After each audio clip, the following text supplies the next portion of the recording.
নমস্কার, আমি তোমাদের স্বাগতা। আজকের ক্লাস একটি সুন্দর কোশ্চেন নিয়ে শুরু হবে। প্রথমে দেখি কোশ্চেনটা কি বলছে। বলতে চাইছে, দ্বিতীয় পানিপথের যুদ্ধ কাদের মধ্যে সংগঠিত হয়েছিল। একদম বাচ্চাদের কোশ্চেন, উত্তর সবারই জানা। কিন্তু আজকের যে ক্লাসটা হবে সেটা হচ্ছে কোশ্চেনের অ্যান্সার নিয়ে নেয়। এই কোশ্চেনটাতে শুরু হবে, কিন্তু আমরা আজকে ইতিহাসের বিশেষ করে সুলতান বংশ এবং মুঘল বংশ বিস্তারিতভাবে আলোচনা করব। আচ্ছা, যেহেতু সময় আমাদের অল্প, তাই অল্প সময়ের ভেতর যতটুকু সম্ভব ততটুকুই আমরা আলোচনা করব। কোশ্চেনটা তোমরা নিশ্চয়ই পড়েছো প্রত্যেকে। আচ্ছা, তাই যদি হয়, এর যে সঠিক অ্যান্সার সেটা হয়ে যাবে অপশন সি। তোমরা জানো সবাই, দ্বিতীয় পানিপথের যুদ্ধ হয়েছিল আকবর এবং হিমুর মধ্যে।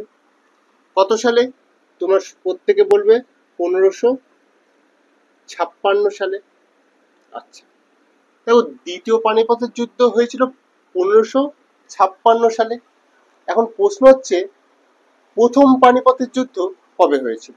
আচ্ছা, প্রথম পানিপথের যুদ্ধ হয়েছিল 1526 সালে। আচ্ছা, যেহেতু দ্বিতীয় পানিপথের যুদ্ধ হয়েছিল আকবর এবং হিমুর মধ্যে 1556 সালে, আর প্রথম পানিপথের যুদ্ধ হয়েছিল 1526 সালে কাদের ভেতর? বাবর আর হচ্ছে এবং ইব্রাহিম লোদি।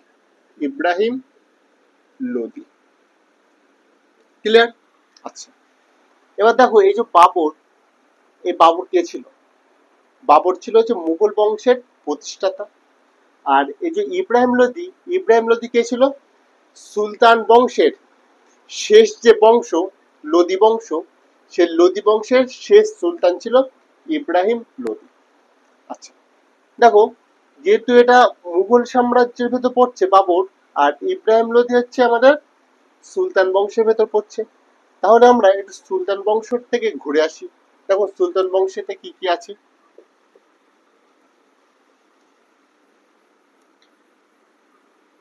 আচ্ছা, দেখে নাও, সুলতান বংশে যখন আমরা আসবো, তার আগে কোশ্চেনটা মুছে দিই, এটা আমাদের তো কোনো এখন কাজে লাগছে না। দেখো, আমরা যখন ইতিহাসের পাতা উল্টাবো, উল্টে যখন সুলতান বংশে যাব, তখন আমরা প্রথমে যে বংশটা দেখতে পাবো সেটা হচ্ছে দাস বংশ। ডি লিখে দেবো, 1 নম্বর হচ্ছে দাস বংশ। আচ্ছা, এই যে সুলতান বংশে টোটাল কতগুলো বংশ ছিল, কতগুলো বংশ রাজত্ব করেছে? 5খানা বংশ রাজত্ব করেছে। তাহলে এখানে লিখে দিই 5টি বংশ রাজত্ব করেছে। তার ভেতর প্রথম বংশের নাম হচ্ছে দাস বংশ। দ্বিতীয় যে বংশটা সেটা হচ্ছে আমাদের খলজি বংশ। তোমরা নিশ্চয়ই বলিউডে একটা মুভি আছে পদ্মাবত, সেই মুভিটা দেখেছো। সেই মুভিতে তোমরা আলাউদ্দিন খলজির সম্পর্কে বা আলাউদ্দিন খলজি কেমন ছিল সেটা তোমরা নিশ্চয়ই জানো। তারপর 3 নম্বরে আসি। 3 নম্বরে কি? তাহলে প্রথমে কি আছে? দাস বংশ, দ্বিতীয় নম্বরে হচ্ছে খলজি বংশ, তৃতীয় নম্বরে হচ্ছে তুগলক বংশ। আচ্ছা, 4 নম্বরে কি বংশ আছে? 4 নম্বরে হচ্ছে সৈয়দ বংশ, এবং 5 নম্বরে হচ্ছে লোদি বংশ, তাই তো? আচ্ছা, দাস বংশের প্রতিষ্ঠাতা কে তোমরা সবাই জানো। কি হবে অ্যান্সার সেটা তোমরা কমেন্ট করে জানাবে। খলজি বংশের প্রতিষ্ঠাতা কি সেটাও কমেন্ট করে জানাবে, এবং লোদি বংশের প্রতিষ্ঠাতা কে সেটাও কমেন্ট করে, আর হচ্ছে সৈয়দ বংশের প্রতিষ্ঠাতা কে সেটাও কমেন্ট করে জানিয়ে দেবে। দেখো, আমরা লোদি বংশে আসি। এই যে লোদি বংশের প্রতিষ্ঠাতা আমরা প্রত্যেকে জানি কি? বহলুল লোদি। বহলুল লোদি, তাই তো?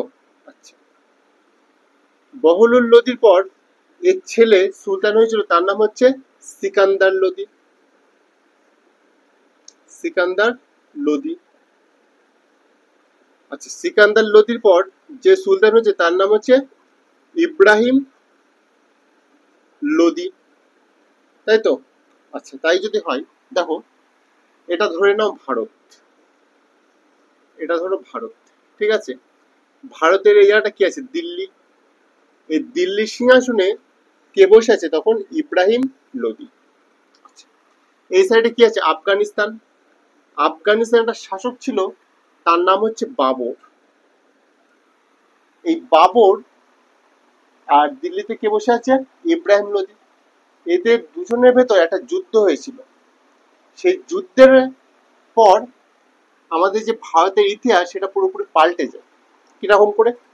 আচ্ছা, এই যে বাবর, এ হচ্ছে ভারত আক্রমণ করে কত সালে? 1526 সালে। আচ্ছা, ভারত আক্রমণ তো করে, কিন্তু কোন বংশকে আক্রমণ করে? লোদি বংশের ইব্রাহিম লোদিকে আক্রমণ করে। আর ইব্রাহিম লোদি কোথায় রয়েছে? দিল্লির সিংহাসনে। এদের দুজনের ভেতর একটা যুদ্ধ হয়। সেই যুদ্ধ কোথায় হয়েছিল? হরিয়ানা রাজ্যের পানিপথ বলে একটা জায়গা আছে সেখানে।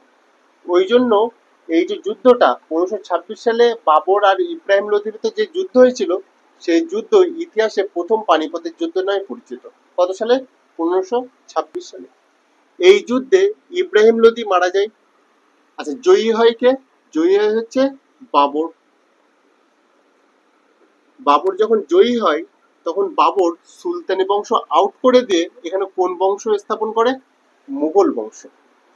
এবার ঘটনা হচ্ছে, মুঘল বংশের প্রতিষ্ঠাতা কে তাহলে? নিশ্চয় তোমরা প্রত্যেকে বুঝতে পারছো বাবর হবে, যেহেতু বাবর ইব্রাহিম লোদিকে হারিয়ে দিয়ে দিল্লির সিংহাসনে বসে।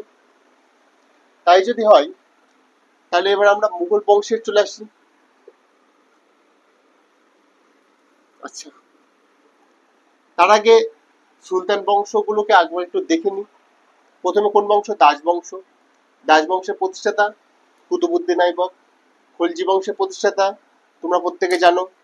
তারপর হচ্ছে তুগলক বংশ, তারপর হচ্ছে সৈয়দ বংশ, তারপর হচ্ছে লোদি বংশ। এগুলো কি? এগুলো হচ্ছে সুলতান যুগ। সুলতান যুগ। এরপর চলে আসি মুঘল যুগ। দেখো, মুঘল যুগে যে প্রতিষ্ঠাতা ছিল তার নাম হচ্ছে বাবর। বাবরের পর কে সম্রাট হয়েছিল? হুমায়ুন। আচ্ছা, হুমায়ুনের পর কে সম্রাট হয়েছিল? আকবর। আকবরের পর জাহাঙ্গীর। জাহাঙ্গীরের পর কে সম্রাট হয়েছিল? বাবার হইল আবার জ্বর সারিল ঔষধে, মানে শাহজাহান। আচ্ছা, শাহজাহানের পর কে সম্রাট হয়েছিল? ঔরঙ্গজেব। আচ্ছা, দেখো এই পাঁচখানা সম্রাটের নাম আমাদের খুবই সুন্দরভাবে মনে রাখতে হবে। ঔরঙ্গজেব মারা যাওয়ার পর যেসব সম্রাট হয়েছিল তারা হচ্ছে ইংরেজদের গোলামগিরি করত, মানে কোনো কাজের না, নামে হচ্ছে সম্রাট। দেখে নাও, বাবর কাকে পরাজিত করে মুঘল বংশ স্থাপন করেছিল? ইব্রাহিম লোদিকে। কোন যুদ্ধের মাধ্যমে? প্রথম পানিপথের যুদ্ধ। কত সালে হয়েছিল? 1526। এরপর বাবর 1527 সালে, তারপর হচ্ছে 1528 সালে, তারপর হচ্ছে 1529 সালে পরপর যুদ্ধ করেছিল তিনটে। এই যুদ্ধ তোমাদের অলরেডি অফলাইন ব্যাচে পড়ানো হয়ে গেছে, বা তোমাদের নোটও দেওয়া হয়ে গেছে, সেগুলো থেকে ভালো করে পড়ে নেবে। 1527 সালে কোন যুদ্ধ হয়েছিল, 1528 সালে কোন যুদ্ধ হয়েছিল, এবং 1529 সালে কোন যুদ্ধ হয়েছিল। এরপর চলে আসি হুমায়ুনে। বাবর মারা যাওয়ার পর কে সম্রাট হয়? হুমায়ুন। হুমায়ুন মোটামুটি সাম্রাজ্য ঠিকঠাক ভাবে চালাচ্ছিল, কিন্তু ঘটনা কি ঘটে গেছিল? 1539 আর হচ্ছে 1540 সালে দুখানে যুদ্ধ হয়। কাদের ভেতর? একটা হচ্ছে হুমায়ুন আর একটা হচ্ছে শেরশাহ। এখন তোমাদের কোশ্চেনটা হচ্ছে 1539 সালে যে যুদ্ধটা হয়েছিল তার নাম কি, আর 1540 সালে যে যুদ্ধটা হয়েছিল তার নাম কি, সেটা কমেন্ট করে জানাবে, বা যদি জানা না থাকে অবশ্যই নোট থেকে পড়ে নেবে জিনিসটা। আচ্ছা, হুমায়ুনের পর কে সম্রাট হয়েছিল? আকবর। দেখো, আকবর যখন সম্রাট হয়েছিল তখন ধরো এটা ধর ভারত, এখানে হচ্ছে সিন্ধু, সিন্ধু বলে একটা জায়গা, এটা হচ্ছে দিল্লি। হুমায়ুন এখানে মারা যাওয়ার পর, হুমায়ুন মারা যাওয়ার পর মানে যখন মারা যাচ্ছে তখন আকবর এই জায়গাটা ছিল। আচ্ছা, হুমায়ুন যখন মারা যায় তখন দক্ষিণ ভারতের একটা মন্ত্রী ছিল, তার নাম হচ্ছে হিমু। এই হিমু কি করে? দিল্লিতে গিয়ে দিল্লি দখল করে নেয়। তার মানে হুমায়ুন মারা যাওয়ার পর দিল্লি দখল কার আন্ডারে চলে আসে? হিমুর আন্ডারে চলে আসে। আর এখানে রয়েছে কি? আকবর। তাহলে হুমায়ুনের পর তো আকবর সম্রাট হওয়ার কথা, কিন্তু হিমুকে কি করেছে? দিল্লি দখল করে নিয়েছে। এই সময় এই আকবর আর হচ্ছে এই হিমুর ভেতর, হিমু তখন এখানে চলে এসেছে, এই হিমুর ভেতর একটা যুদ্ধ হয়। সেই যুদ্ধটা কোথায়? হরিয়ানার পানিপথ বলে একটা জায়গা আছে, সেখানে হয়েছিল। এই যুদ্ধটা কত সালে হয়েছিল? 1556 সালে। এই যুদ্ধটা ইতিহাসে কি যুদ্ধ নামে পরিচিত? দ্বিতীয় পানিপথের যুদ্ধ নামে পরিচিত। এবার এই যে আকবর, তার এই সাম্রাজ্যকালে বা এই শাসনকালে অনেক কিছু ঘটেছে। আকবর নিজে অনেক কিছু করেছে, সেই সমস্ত তোমরা ভালো করে পড়বে। এরপর চলে আসি জাহাঙ্গীরের কাছে। দেখো, জাহাঙ্গীর বিশাল যে কিছু করেছে তা না, এ হচ্ছে পঞ্চম শিখ গুরুকে হত্যা করে দিয়েছে, আমরা কম বেশি সবাই জানি। তারপর চলে আসি শাহজাহান। শাহজাহান তাজমহল তৈরি করেছিল। শাহজাহানের পর চলে আসি ঔরঙ্গজেব। ঔরঙ্গজেব মোটামুটি কাজও করেছে, প্লাস ভারতের লোকজনকে জ্বালিয়েও গেছে। আচ্ছা, ঔরঙ্গজেব মারা যাওয়ার পর যেসব মুঘল সম্রাট ছিল সেগুলো কোনো কাজের না, নামেই সম্রাট, আগেও তোমাদের বলা হয়ে গেছে। তা তোমাদের যে কাজটা হচ্ছে, সেই কাজটা হচ্ছে সুলতান বংশ এবং মুঘল বংশ ভালো করে পড়া। পরের আগামী যে রবিবারটা আসে, এই রবিবার আমি তোমাদের প্রত্যেকের এই দুখানা বংশের থেকে প্রচুর কোশ্চেন ধরবো, সুতরাং তোমরা ভালো করে পড়ে আসবে। আজকের ক্লাস এই পর্যন্ত, দেখা হচ্ছে পরবর্তী ক্লাসে।